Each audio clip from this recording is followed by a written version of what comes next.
be, it's just between the two of us. There's nobody, the other 190 odd countries in the world don't exist in our relationship. That will be the mind game which will be played. I don't think we should play it.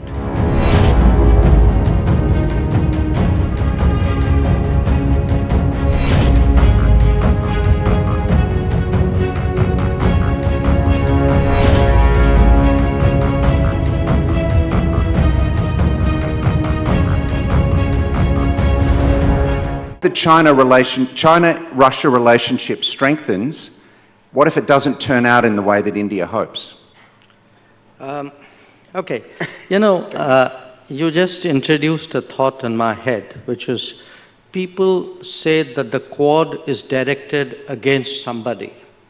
And it struck me that, yes, all four of us have had problems with the UK.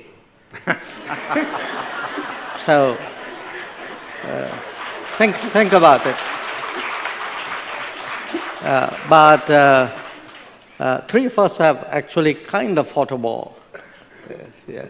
But more seriously, what would be the, where would India, China finally find a equilibrium or a balance? It will, here's the problem. Both of us are rising, obviously at a different pace with different starting points. I think the Chinese started off earlier, much more, much more intensively and robustly than we did.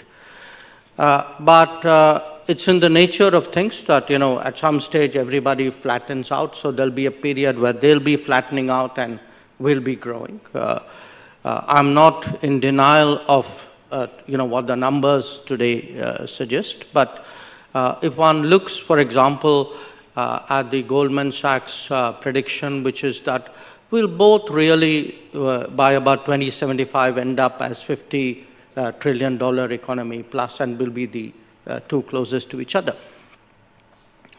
Now, the international relations version of that issue would be, if both of us are moving vis-a-vis each other and vis-a-vis the world, how do we construct an equilibrium? That there will be occasions when one or the other would want to change, to do something to press home a particular advantage, and the other will resist it. Here's the immediate issue, which is, from the 1980s, really, late 80s, we had an understanding on the border, precisely because it suited both of us. Now, there was a departure after after 30 years, a departure on their side in terms of how they behaved on the border. And there's a pushback from our side. So, I think management, arriving at equilibriums, then maintaining those, refreshing those, is going to be one of the biggest challenges for both countries. It's not going to be easy.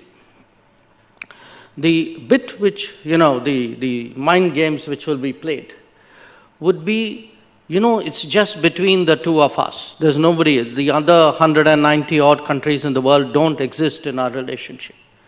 That will be the mind game which will be played. I don't think we should play it. Because if there are other factors out there in the world which can be harnessed by me to get better terms on an equilibrium, why should I forego that right? So part of, today, when I say think through your own solutions, is don't give another country, which is clearly a competitive country, a veto over our policy choices. And unfortunately, in the past, that has happened from time to time. So we should be confident enough to leverage the international system to create the best possible outcome.